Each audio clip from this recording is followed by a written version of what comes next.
Hello everyone, it's my great pleasure to be able to introduce, as part of the SPS seminar series, Professor of Development Studies at SOAS and author of the recent groundbreaking work, Precariat, the New Dangerous Class, Professor Guy Standing. So, would you like to tell us a bit about yourself? As you say, I'm a professor at SOAS, and before that I was a professor in Bath. I'm an economist by training. I have a PhD from Cambridge. And for many years I was in the International Labour Organization, rising to crazily high positions as Director of Labour Market Research, Director of Socioeconomic Security. And I left there 5 years ago, and since then I've been writing a lot.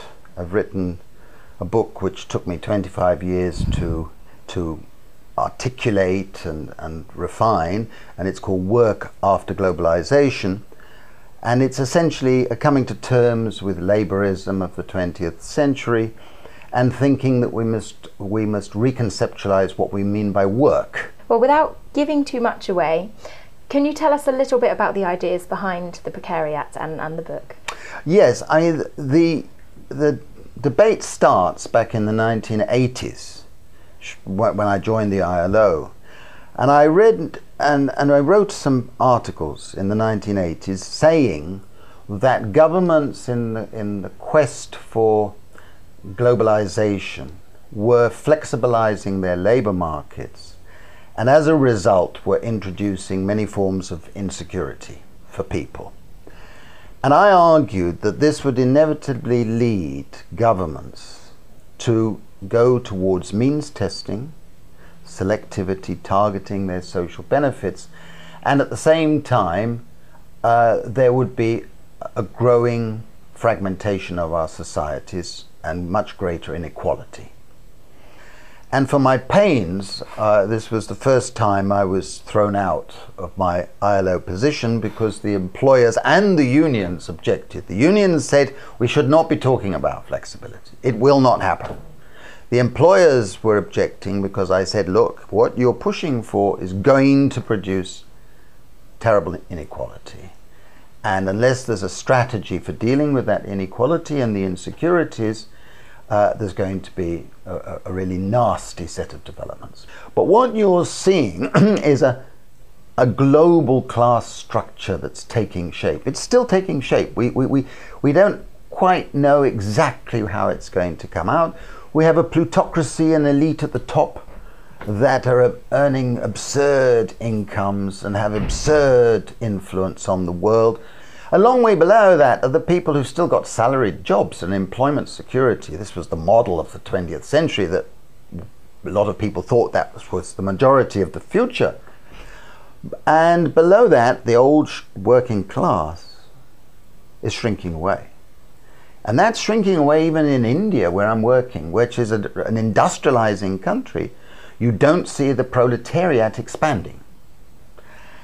And the irony there is that the whole ethos of social democracy, the whole ethos of the welfare state, and the ILO itself was based on that class, was based on the working class.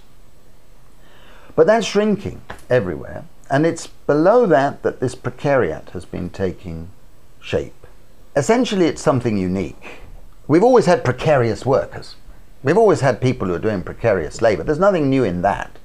It's the fact that the mainstream society wants the mainstream labor force to consist of unstable labor suppliers. And most ironically of all, we have a phenomenon where employers, governments, and all sorts of agencies are expecting and wanting people to have an education above what is needed for the labour that they are expected to do. So what do you think this means for kind of people of my generation? What are the implications? Well, I think the great thing is that 2011 marked the first stage of what I'm calling a global transformation. You have a crisis point And then you have a new moment where there's a possibility of re-embedding the economic system, which is out of control, in society through new forms of regulation, new forms of redistribution, and new forms of emancipation. That's where we are at the moment, I believe. Doesn't mean it will happen. I am not deterministic. It's saying that unless it happens, we're in for some very bad times. But the first thing that is needed is a sense of recognition that this new emerging class is a class in the making, to the point where each of us can say, I am part of it.